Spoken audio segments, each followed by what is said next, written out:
Chapitre 6. L'univers est masculin. Contrairement à la femme, l'homme est beau parce qu'il est une créature spirituelle.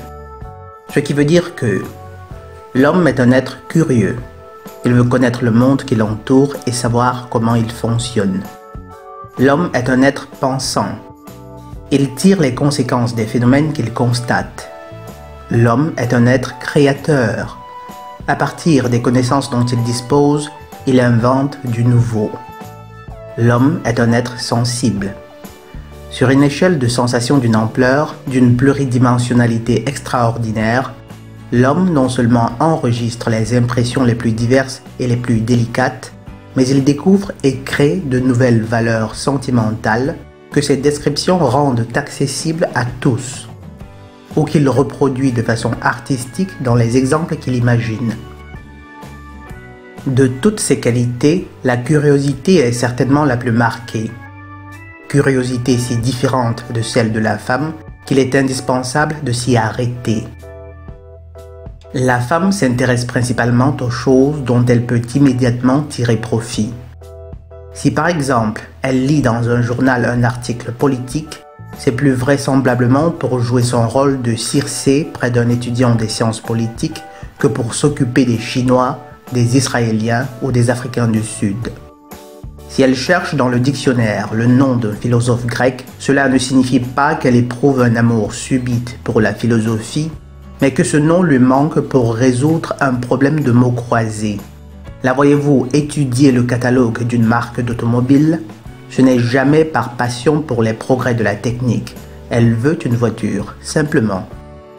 C'est un fait que la plupart des femmes, et aussi des mères, n'ont aucune idée de la manière dont se produit, dans leur propre corps, la fécondation, ni du développement de l'embryon et des différents stades par lesquels il passe jusqu'à sa naissance. Naturellement, ce genre de connaissances leur serait complètement superflu, puisque de toute façon, elles ne peuvent influer en rien l'évolution du fœtus.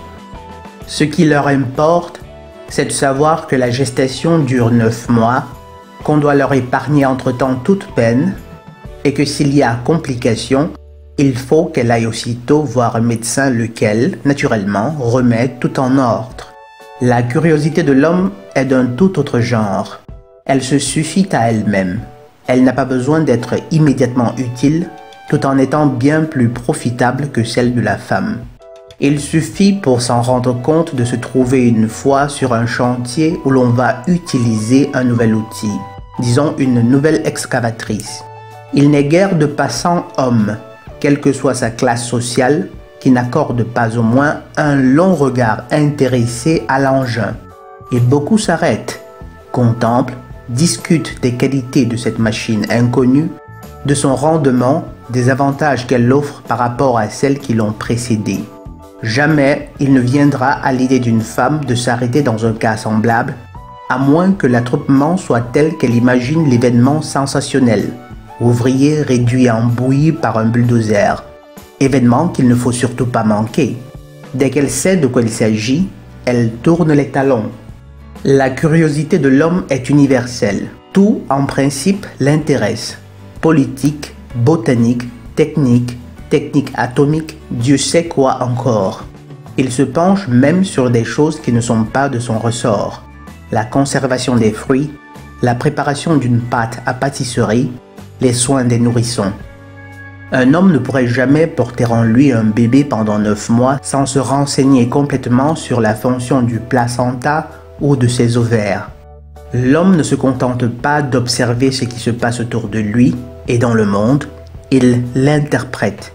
Comme il tente de s'informer de tout, il lui devient facile de tout comparer, d'en déduire des principes qu'il utilise toujours dans le même but, créer quelque chose d'autre, c'est-à-dire du nouveau. Faut-il insister sur le fait que toutes les découvertes, toutes les inventions de ce monde ont été faites par des hommes, que ce soit dans les domaines de l'électricité, de la gynécologie, de la cybernétique, de la mécanique, de la physique des quantas, de l'hydraulique et de l'hérédité. Il en est de même des principes de la psychologie enfantine, de l'alimentation des nourrissons ou des conserves alimentaires. Il n'est pas jusqu'à l'évolution de la mode féminine ou des banalités comme l'ordonnance des repas et les nuances de goût qui ne soient traditionnellement du domaine de l'industrie masculine. Veut-on procurer à son palais un plaisir inédit? On délaisse la table familiale pour le restaurant où, naturellement, le maître sauce est un homme.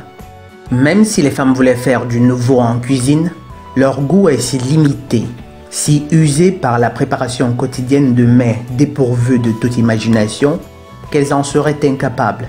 Même si les femmes voulaient faire du nouveau en cuisine, leur goût est si limité, si usé par la préparation quotidienne de mets dépourvus de toute imagination, qu'elles en seraient incapables. Il n'existe même pas de gourmet féminin. Réellement, les femmes ne sont bonnes à rien. Réellement, les femmes ne sont bonnes à rien. Réellement, les femmes ne sont bonnes à rien.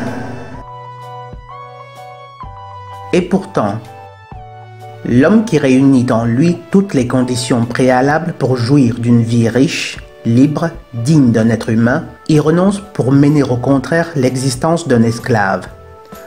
Toutes ces facultés merveilleuses, il les met au service d'êtres qui en sont totalement démunis. Au service de l'humanité, comme il dit, c'est-à-dire de la femme et des enfants de la femme. Quelle ironie! Ceux qui sont capables de concevoir une vie idéale la sacrifient, et ceux que cette abnégation met à même de vivre idéalement ne s'y intéressent pas. On s'est tellement habitué à ce mécanisme absurde, à cette exploitation unilatérale d'un groupe d'êtres humains par une organisation de parasites, que tous nos concepts moraux en sont pervertis.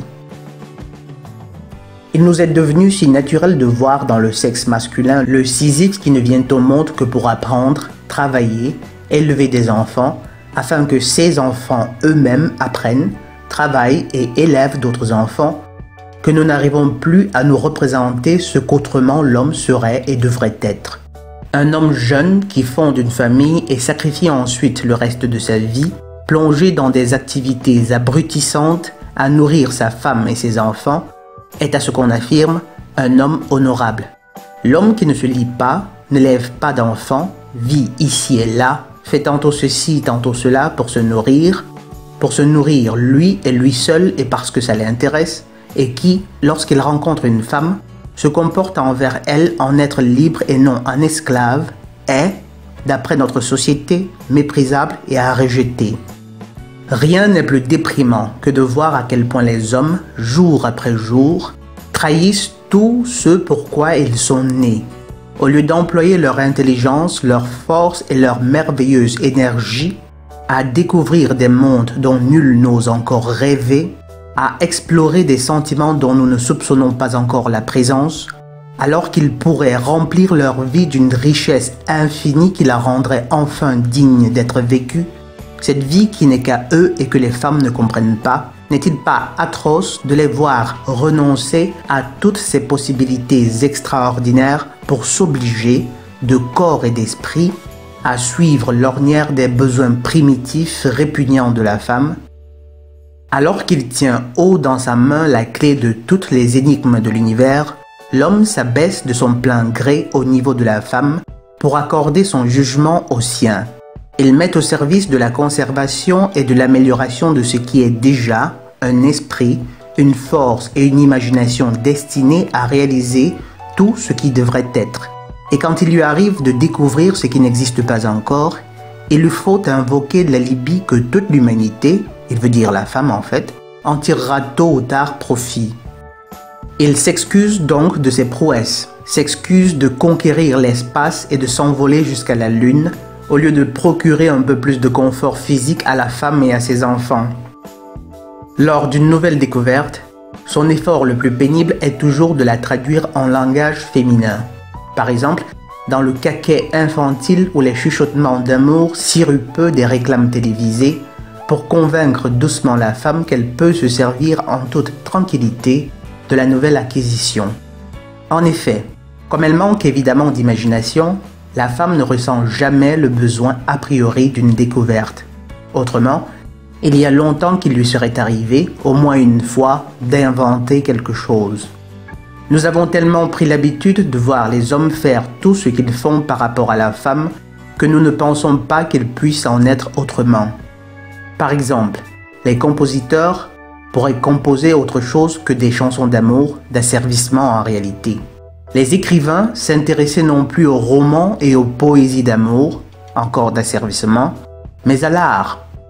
Que se passerait-il si les peintres cessaient enfin de nous offrir leurs éternels nus et profils féminins, inutiles et conventionnels, pour nous présenter quelque chose de nouveau que nous n'aurions encore jamais vu? Il pourrait arriver qu'un jour, les savants ne dédient plus leurs travaux scientifiques à leur épouse, elles n'y ont jamais rien compris, que les cinéastes ne surchargent plus leurs idées de films de corps féminins au sein surabondant, que les journaux ne s'excusent plus de nous rendre compte d'une exploration spatiale en recourant à des photos grand format de femmes aux cheveux oxygénés, les épouses des astronautes, et que les astronautes eux-mêmes, une fois dans l'espace, se fassent jouer autre chose en provenance de la Terre que des rengaines d'amour. Nous n'avons pas la moindre idée de ce que serait un monde dans lequel les hommes emploieraient à résoudre leurs vrais problèmes, l'imagination qu'ils gaspillent à inventer des cocottes rapides encore plus rapides, des détergents lavants encore plus blancs, des tapis de velours aux couleurs encore plus garanties bon teint et des rouges à lèvres qui déteignent un peu moins que les autres. Un monde où, au lieu d'élever des enfants qui eux-mêmes en élèveront d'autres et de repousser ainsi sans cesse dans l'avenir le moment de vivre, ils vivraient eux-mêmes. Un monde où, au lieu de toujours recommencer à explorer la psyché énigmatique de la femme, elle ne leur semble telle que parce qu'il n'y a en elle aucune énigme à résoudre et s'intéresseraient à leur psyché ou à celle des créatures éventuelles vivant sur d'autres planètes avec lesquelles ils trouveraient le moyen de communiquer. Un monde où, au lieu de fabriquer des armes qui n'ont d'autre but que de protéger la propriété individuelle, laquelle n'a d'utilité que pour les femmes, les hommes construiraient des vaisseaux spatiaux interstellaires de plus en plus efficaces grâce auxquels ils voleraient vers d'autres mondes à la vitesse de la lumière pour en revenir avec des choses auxquelles nous ne nous permettons même pas de rêver. Hélas, les hommes, capables de tout concevoir et de tout vouloir, tiennent pour tabou la totalité de ce qui concerne la femme. Le plus terrible est que ces tabous sont si efficaces que personne ne les remarque plus. Sans s'en apercevoir, les hommes mènent les guerres des femmes, élèvent les enfants des femmes, bâtissent des villes pour les femmes. Et ces femmes deviennent sans cesse plus paresseuses, plus bêtes, plus exigeantes au point de vue matériel. Et ces femmes deviennent sans cesse plus paresseuses, plus bêtes, plus bêtes, plus bêtes, plus bêtes, plus exigeantes au point de vue matériel. Et toujours plus riches. Grâce à un système primitif mais efficace d'exploitation directe, mariage, divorce, héritage, pension de veuve, assurance vieillesse et décès, elles s'enrichissent de plus en plus. Aux États-Unis, où le pourcentage de celles qui travaillent n'a fait que diminuer depuis des dizaines d'années, elles possèdent déjà, tout le monde le sait, plus de la moitié de la fortune privée du pays. Et il ne doit pas en être autrement dans les régions les plus avancées d'Europe. En plus de la puissance psychologique qu'elle exerce sur l'homme, la femme disposera bientôt du pouvoir matériel absolu. L'homme, aveugle volontaire, continue à rechercher son bonheur dans l'asservissement. Cette servitude aurait quelques justifications d'ordre poétique si la femme était vraiment ce qu'il la croit être, un être tendre, charmant, une fée bienfaisante, un ange venu d'un monde meilleur, trop bonne pour lui et pour notre terre. Comment est-il possible que les hommes, qui dans tous les autres domaines veulent tout savoir, se bouchent les yeux pour ignorer précisément ce simple fait?